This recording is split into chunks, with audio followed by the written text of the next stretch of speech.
Eu não tenho tanta esperança quanto você sobre essa ética das pessoas que dominam as empresas de IA. Eu creio que quanto mais eles implementarem, menos trabalho humano eles utilizarem, é o que eles querem, assim, diminuir a utilização de pessoas para diminuir os custos e aumentar os lucros deles. E nisso eu acho que nos próximos 5 anos nós vamos ter muitas mudanças. O momento que a gente está passando é semelhante, por exemplo, da primeira revolução industrial, que é uma transformação, ou por exemplo do surgimento da internet, que é uma transformação completa da maneira como a gente vive, como a maneira como a gente trabalha. E até o senhor falando dessa questão dos lucros, também é um negócio que muitos acabam comprando errado, porque se vê que muitas vezes as IAs acabam gerando um custo maior do que o próprio programador, porque você gasta muito para você fazer requisição, para mudar isso, mudar aquilo. Tem questão de data center também que está sendo um problema gigante, enorme. Problema ambiental, problema de saúde pública, problema de energia. Pode ocorrer os mesmos tipos de consequências da Revolução Industrial. E hoje com o uso de realidade aumentada durante o procedimento cirúrgico, que é algo que a gente não tem aqui, mas que é o futuro, né? Você operando com aquela visualização 3D, saber onde é que está o vaso, para você não seccionar errado, para você ter certeza de que está fazendo a cirurgia corretamente, é algo que vai ajudar bastante. Todo salto tecnológico sempre vai ter muito comentário negativo, né? Assim, quando foi feito a primeira cirurgia laparoscópica, década de 70, assim, muita gente falou contra, né? Assim, como é que você vai operar colocando uma ótica lá, isso vai ser mais danoso, não vai ter um resultado adequado. Mas isso depois se mostrou que a cirurgia minimamente invasiva tem várias vantagens. Então você vai ter menos lesão tecidual, melhor recuperação do paciente. Melhor recuperação do paciente vai diminuir nos custos hospitalares, porque ele vai para casa mais precocemente, né? Uma hora você decidiu ir para cirurgia. O que lhe atraiu na cirurgia? Se você perguntar para um estudante de medicina hoje, 10 a cada 11 querem cirurgia. Mas o que foi pro senhor assim, nossa, cirurgia é o meu caminho? Eu acho que 10 em cada 11 não, mas assim, a cirurgia é muito gratificante você conseguir resolver o quadro, a patologia do paciente. Então, para mim, eu prefiro estar dentro do centro cirúrgico operando 1, 2 pacientes do que estar no ambulatório atendendo 30, 40 pacientes. Polêmico. Assad, um beijo. Vem aí. É a maior disputa depois de Messi e Cristiano Ronaldo. Mas é aquela coisa, clínicos são importantes, cirurgiões são importantes, mas pra mim, prefiro estar resolvendo com a mão na massa. É algo quase lúdico, né? Você trabalhar com as mãos, e é aquela coisa assim, cirurgia é a união da ciência com a arte. Fala pessoal, muito bom dia. Estamos começando mais um MediFiCast, o podcast oficial de tecnologia e medicina. Não somente os primeiros, mas os melhores. Hoje estamos aqui também com outro convidadíssimo, que é o melhor de todos, Dr. Hércules Magalhães, o gigante da medicina da UFAC e também o maior cirurgião desse estado. Dr. Hércules, para quem não lhe conhece, por favor, se apresente para o nosso público. Bom dia, muito obrigado pelo convite. Meu nome é Hércules Magalhães Olivense do Carmo, eu sou médico, cirurgião da CESAC, do estado do Acre, e professor de cirurgia e de urgência e emergência da UFAC. Nossa, cara, eu particularmente estou muito feliz, porque, sério, o Dr. Hércules é uma pessoa muito querida, não só por mim, mas por todo mundo que conhece ele. E aí, hoje o nosso podcast vai ser para falar justamente sobre inovação, tecnologia e IA agora na era da cirurgia, né? Porque eu acredito que nós não vamos substituir os médicos com a inteligência artificial. Na verdade, nós vamos aprender a como usá-la como uma ferramenta. Como foi o Excel, né? Na sua criação. Então, vou apresentar aqueles que vocês já conhecem. Meu parceiro, escudeiro fiel. Gabriel, sócio da Protofarm. Eu acho que eu nem preciso me apresentar mais. Bom... meu nome é João Gabriel, eu sou estudante de sistema de informação, sou da área da programação, sou da TI e estou aqui também, junto com meu sócio, unidos para realizar essa entrevista e podcast com o Dr. Hércules. Nossa grande missão, como não só médicos e futuros gestores de TI, mas também como parte de um grande propósito que é justamente levar o nível de saúde de medicina a um novo patamar. Para aumentar o nível de saúde de medicina, a gente tem que entender que algumas coisas precisam mudar e outras coisas não deveriam mudar, que é justamente a formação médica. A formação médica deveria ter sempre mais qualidade. Quanto mais qualidade a gente coloca, melhores profissionais tem. E ninguém melhor para falar do que isso do que o Dr. Hércules, que forma excelentes profissionais todos os anos. Então, Dr. Hércules, para começar o nosso papo, onde o senhor se formou? Como foi ali o seu processo até de vestibulando para quem quer aí passar em medicina? Então, eu sou alagoano, me formei na Universidade Federal de Alagoas, a turma de 99. E eu cursei um ano de engenharia, não gostei, aí saí e fui fazer o vestibular de novo e passei para medicina. Então, não era aquele sonho de infância ser médico, mas acabou me conquistando pelo caminho e a cirurgia acabou sendo uma paixão que eu desenvolvi iniciando no 5º para o 6º ano. No internato, eu vi que o caminho da cirurgia era o caminho que eu queria seguir na medicina. Então, fiz os 6 anos de faculdade na Federal de Alagoas e depois eu fui para Brasília fazer a residência. Passei 2 anos no hospital de base e mais um ano a mais para cirurgia avançada no Hospital Regional da Asa Norte. Nisso, já com a RQE de cirurgia geral, depois o RQE de cirurgia do aparelho digestivo, fiz as provas de videolaparoscopia e depois, por último, a de cirurgia de trauma. Então, eu tenho RQEs de cirurgia geral, cirurgia do aparelho digestivo, videolaparoscopia e cirurgia do trauma. E aí, nisso da tecnologia que você tanto preza, é algo que vem comigo desde da minha formação de então, pós-graduação. Você sempre foi muito adepto a novas tecnologias, assim? Sim. Porque eu vejo até a videolaparoscopia foi aquele reinvento para a época, né? Isso. E hoje com a cirurgia robótica, uso de realidade aumentada durante o procedimento cirúrgico, que é algo que a gente não tem aqui, mas que é o futuro, né? Você tá operando com aquela visualização 3D, saber onde é que está a via biliar, onde é que está o vaso, para você não seccionar errado, para você ter certeza de que está fazendo a cirurgia corretamente, é algo que vai ajudar bastante. Uma revolução mesmo. Medicina de precisão de verdade, né? Uhum. Mas o senhor vê, assim, que na época as pessoas fizeram uma maré contra isso, assim, claro. Teve muita... Todo salto tecnológico sempre vai ter muito comentário negativo, né? Assim, quando foi feito a primeira cirurgia laparoscópica lá na década de 70, assim, muita gente falou contra, né? Assim, como é que você vai operar colocando uma ótica lá? Isso vai ser mais danoso, isso não vai ter um resultado adequado. Mas isso depois se mostrou que a cirurgia minimamente invasiva tem várias vantagens. Então, você vai ter menos lesão tecidual, melhor recuperação do paciente. Melhor recuperação do paciente vai diminuir nos custos hospitalares, porque ele vai para casa mais precocemente, né? Então... aumenta a qualidade de vida do paciente, né? Mesma coisa. E aí com a cirurgia robótica hoje em dia. Tanto que, assim, acho que semana passada nós tivemos uma telecirurgia, o cirurgião lá na China operando um paciente no Rio Grande do Sul. Sim. Isso devido também à melhora na transmissão de dados, né? 5G, 6G, daqui a pouco um 7G, então assim, vai ser instantâneo, né? Caramba, então olha só que coisa, né, gente? Pra você ver como é importante você estar atualizado. Porque assim, se você perceber algo, não é pouca especialização não, né? Quanto tempo se passa pra formar um profissional médico, né? Um profissional médico de qualidade. Aí, doutor, eu contei pelo menos uns 12 anos de estudos, né?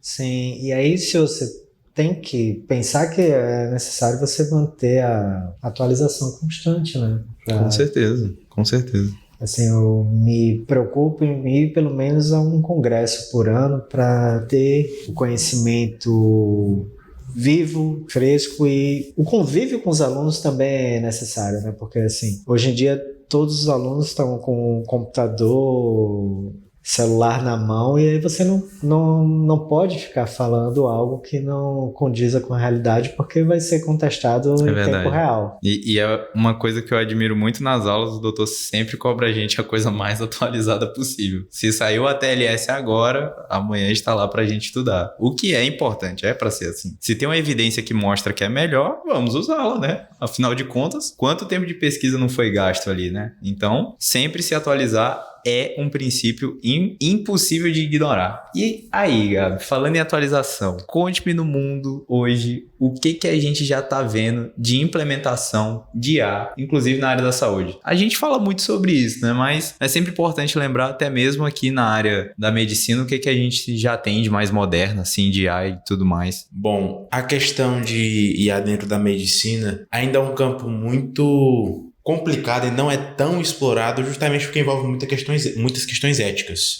em relação ao uso, em relação à invasão de privacidade do paciente e tudo mais. Então, por enquanto, acho que como já falei em outro podcast, usa-se muito para análise de imagens, análise de raio-x, ultrassom, para fazer detecção de tumores, detecção de lesões dentro dos vários tecidos, mas por enquanto, limita-se a isso. E claro, tem a questão saindo um pouco do campo da IA, tem a questão da cirurgia robótica também, que eu acredito que talvez no futuro possa ter algum auxílio de inteligência artificial, talvez para identificar mais rápido onde está a lesão e o médico não perder tempo procurando, como muitas vezes acontece, ele direto no ponto. E realmente é isso, porque ainda envolve muitas questões éticas, ainda é um grande problema quando a gente fala nessa questão do desenvolvimento da tecnologia em relação ao corpo humano. Com certeza. E assim, hoje o que a gente implementa de fato ali na prática do dia a dia em aparelhos a devices médicos, normalmente vai ser análise por imagem. Hoje tem mais a devices vindo mostrando outras aplicabilidades. No dia a dia, quando a gente usa, tá dentro da medicina, né, como a gente né, só que é aquela coisa de análise de dados, aceleração de processos,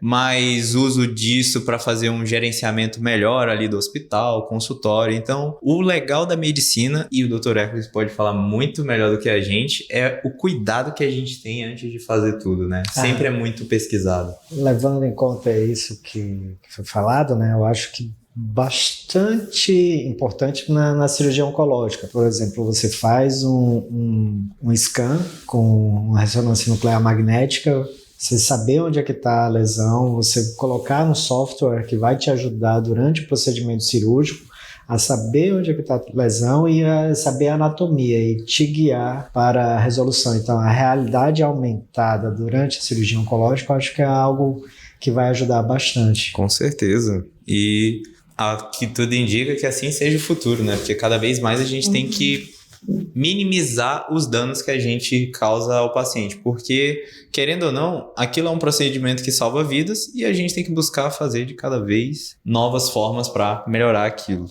E aí é que entra a grande novidade. O que o senhor acha, até assim, na sua época de vestibulando, que foi o segredo para você passar rápido? A minha base escolar foi boa, então isso me ajudou. E também fazer provas. Eu acho que você treinar, fazer questões, isso é o que dá gás ali. Isso vai te mostrando como é o padrão da escola que você está querendo, né? Qual é o padrão de questões, e aí você vai, de tanto responder, aquilo ali vai ficando mais tranquilo para você. Vira medular mesmo. Né? Saber o direcionamento. 4 ou 5 sinais e sintomas desse paciente, vai ser uma ou outra coisa, aí você vê as respostas e fica mais fácil. Então, já acerta com precisão, né? Eu creio que hoje em dia ficou muito mais fácil com a internet você acessar provas passadas, né? Provas de todas as escolas de medicina, então fica muito mais fácil hoje em dia você estudar para residência. O problema é que com o aumento do número de escolas médicas, a concorrência aumentou consideravelmente. Mas os princípios ainda se mantêm os mesmos, como vocês veem, né, pessoal? A gente já passou com alguns médicos aqui no podcast, você pode ver, não tem pra onde correr. É bunda na cadeira e estudar, fazer questão antiga. Eu acho que vocês já estão ficando carecas de ouvir isso, né? Então, se você ainda tá nessa fase de querer passar no vestibular, a maior dica o senhor já deu, né? Prova, fazer questão antiga. Principalmente assim, hoje em dia tá mais fácil entrar no curso de medicina, principalmente se você tiver dinheiro para fazer uma particular. Agora, para uma federal, você tem que estudar, tem que fazer muitas questões para entender como é o sistema, como é o padrão daquela escola. Nossa, eu não consigo contabilizar quantas eu fiz, cara.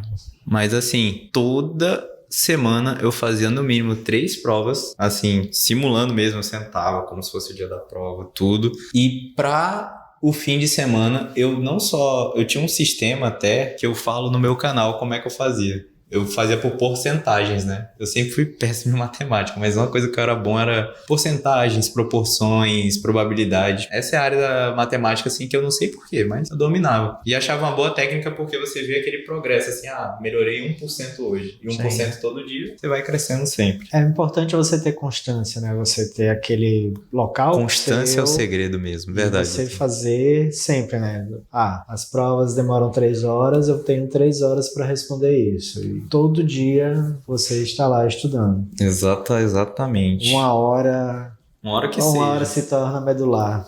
Exato. 1 hora se torna medular. Vai virar a frase do podcast isso. Gostei. 1 hora se torna medular. Em vários aspectos, caramba. Mas ainda nessa jornada de estudos, o senhor me contou ali no começo que 1 hora você decidiu ir pra cirurgia. O que lhe atraiu na cirurgia? Porque se você perguntar para um estudante de medicina hoje, 10 a cada 11 querem cirurgia. Mas o que foi pro senhor assim, nossa, cirurgia é o meu caminho? Eu acho que 10 em cada 11 não, mas assim, a cirurgia resolve. Então, é muito gratificante você conseguir resolver o quadro, a patologia do paciente. Então, para mim, prefiro estar dentro do centro cirúrgico operando 1, 2 pacientes do que estar no ambulatório atendendo 30, 40 pacientes. Porque polêmico. Assad, um beijo. Vem aí. Mas... Gente, é a maior disputa depois de Messi e Cristiano Ronaldo. Mas assim... Comenta aí, cirurgia ou clínica médica? Quem é soberano? A clínica cirúrgica. Mas é aquela coisa, clínicos são importantes, cirurgiões são importantes, mas para mim, eu prefiro estar resolvendo com a mão na massa, né? É algo quase lúdico, né? Cirurgia. Você trabalhar com as mãos, e é aquela coisa assim, cirurgia é a união da ciência com a arte. Com certeza. Eu entrei querendo neurocirurgia, muito inspirado pelo Ben Carson. Conheci um amigo lá da Unifesp e a nossa história é muito parecida. Os dois sempre fizeram medicina, os dois se inspiraram no Ben Carson, que é um médico neurocirurgião que fez aquele separação de gêmeos siameses bem complicado, virou filme, tem livro. E aí, nossa, realmente a cirurgia ela é pra resolver o negócio. Hoje a clínica me atrai, não vou mentir. Então, mas assim, existem áreas para todos os tipos de aluno na medicina, né? Não gosto de paciente, vou fazer patologia. Adoro paciente, adoro contato, faz clínica, faz psiquiatria. Sim. Gosto de trabalhar com as mãos, vai fazer cirurgia, gosto de resolver, né? Então, assim, gosto de só tecnologia, faz rádio. Rádio é muito... Acho que é a área mais tecnológica da medicina, né? A rádio. Sim. Se duvidar. Um radiologista trabalhando só com tomografia e ressonância não tem nem contato, é só no computador, só laudando. Analisando. E olha, não é fácil, é bem complexo até. Mas pensando até no médico aí que agora tá querendo uma residência, né? Porque você vê 12 anos estudando e alguns agora vieram com a ideia de querer fazer uma pós e tá tudo bem. Então, assim, quando você... E eu não falo da boa pós, né? Não sei se você viu o último Demografia Médica, né, 2025, quando você vê as pós, que a maioria delas são de metabologia. Então, em vez do médico fazer 2 anos de clínica médica e 2 anos de endócrino, ele quer fazer um curso de 12 meses, uma vez por mês, para passar hormônio, passar medicamentos que servem para estética, né? Então, infelizmente, mas isso é devido também a não termos vagas de residência para todos os formandos. O número de formandos em medicina cresceu exponencialmente, as vagas de residência médica, o crescimento foi mínimo. E há essa necessidade de entrar no mercado e tentar ganhar dinheiro, e o pessoal acha que esse é o caminho mais fácil. Que loucura, né? Doutor, a gente vê cada vez menos vagas de residência e cada vez mais médicos preocupados em não conseguirem entrar em um curso de residência. Por que o senhor acha que tem tanta vaga nova não sendo criada? Mas assim, você tem que ver também que existe um grande número de vagas que não são preenchidas na residência, né? Então, nós temos alguns problemas. Para você montar a residência, você tem que ter um corpo clínico dedicado e que seja capaz e que tenha uma formação dentro de uma unidade hospitalar que seja adequada. E além disso tudo, o médico se submete a uma carga horária semanal extenuante, 60 horas, e com a bolsa que está defasada há muito tempo, né? De 3 mil e poucos reais. Então, assim, a gente tem... Para cirurgia é isso também? Sim, para todas as áreas. Senhora. Então, você tem vários problemas aí. Caramba, achei que cirurgia ganhasse até Dito mais. isso, não existe outro caminho melhor do que a residência médica. Mas com certeza. Porque, assim, nossa, às vezes a gente demora meses para aprender uma única... Eu já ouvi relatos de amigos meus que foram fazer endócrino e eles disseram que passaram 1 ano estudando só diabetes. Tudo da diabetes ali, 1 ano. E aí como é que você vai pegar toda endócrino em 6, 12 meses? Não tem como. É assim, é absurdo pensar isso. Agora, claro, o problema não é a pós. O problema é que tipo de pós que você está fazendo e em que contexto, né? O contexto aqui é aquele médico que saiu generalista, fresquinho da faculdade e não sabe nada, cara. Assim, pelo amor de Deus. É muito complicado isso, porque isso só desvaloriza a nossa profissão, né? Ah, com certeza. Como se houvesse charlatões de internet que desvalorizam a nossa profissão. Ah, pior quando são ex-alunos nossos aí. Nossa. Assim, aí você fica pensando, onde é que eu errei, onde é que poderia ter melhorado. Eu não tenho uma resposta sobre isso. Acho que também vai da índole. Existem... envolve índole também. Claro, assim, você não pode evitar isso de pensar que depende muito da pessoa. Mas eu não vejo, assim, não me vejo, por exemplo, fazendo o que essas pessoas fazem, né? De promessas de resultados maravilhosos, sem esforço, em pouco tempo. Sim. E vendedores de sonhos existem desde o início dos tempos, né? Com certeza. Vendedor de sonhos sempre vai existir. Agora, o ponto é, quando a gente vê até na área da tecnologia, Gabi, qual que você acha que é o maior sonho que as pessoas estão vendendo hoje em dia? Uma promessa aí, bilionária, né? Não vai mais existir programadores. Basicamente é o sonho que hoje a maioria dos grandes empresários acabam vendendo. Assim, não a gente, né? Claro. Mas a maioria dos grandes empresários acabam vendendo. Apesar de... Ou até médicos. Né? Lá no fundo haver algum pingo de verdade, por conta que hoje principalmente a função do programador mudou completamente. De simplesmente um escritor de código para um revisor de código. E cada vez mais vem avançando, assim, o mercado da programação mudou completamente por conta da IA e vem mudando ainda mais por conta do avanço dos modelos. Não acredito que essa substituição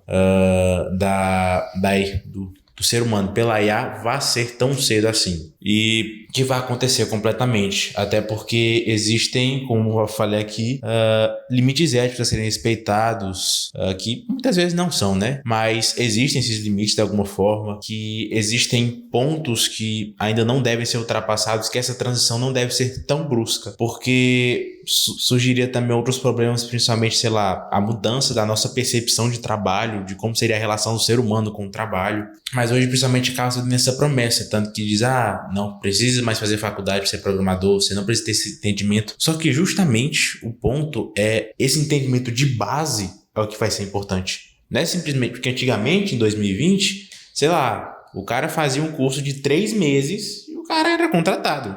Era assim, vaga a rodo, até não acabar mais. Só que hoje, o que realmente acaba importando é o seu conhecimento da base.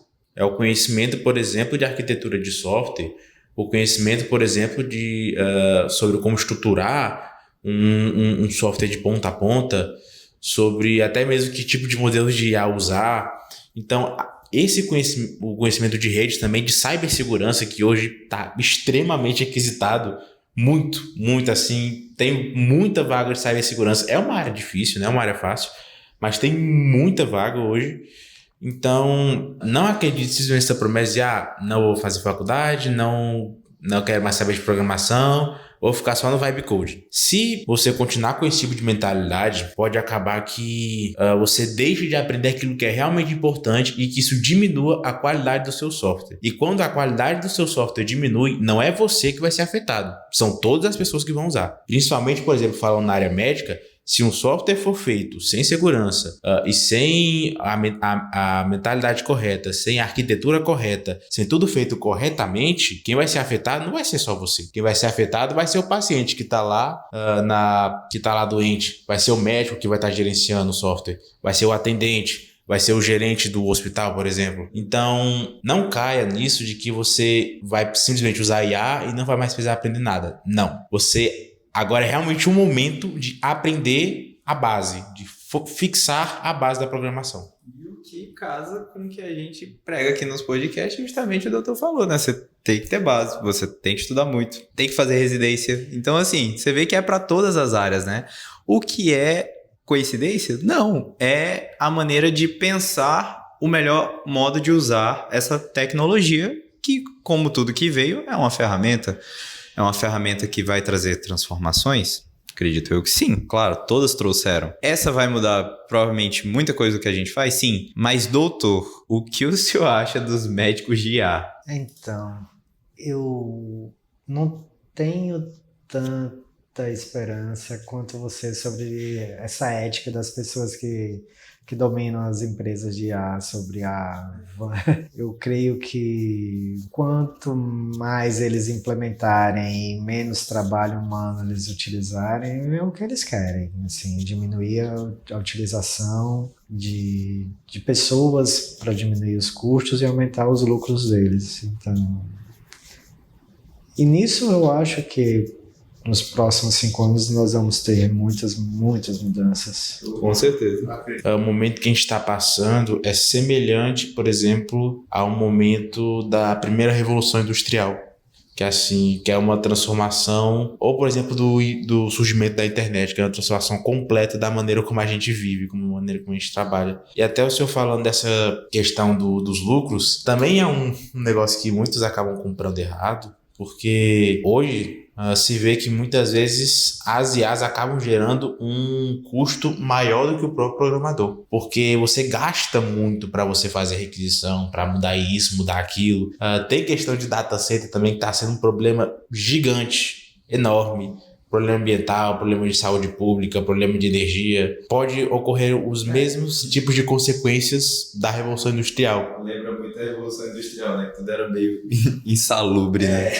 Mas, assim, o princípio não deixa de ser verdade, né? Apesar da Revolução Industrial ter trazido todas as transformações, é bem semelhante àquela época, né? As pessoas precisam ser alertadas da ética que aqui precisa ser construída, né? Afinal de contas, a gente... O senhor bem falou, né? Não é só índole, né? É muito sobre como educar essas pessoas. O senhor faz uma fala muito inteligente, ainda mais porque tem essa experiência como educador, né?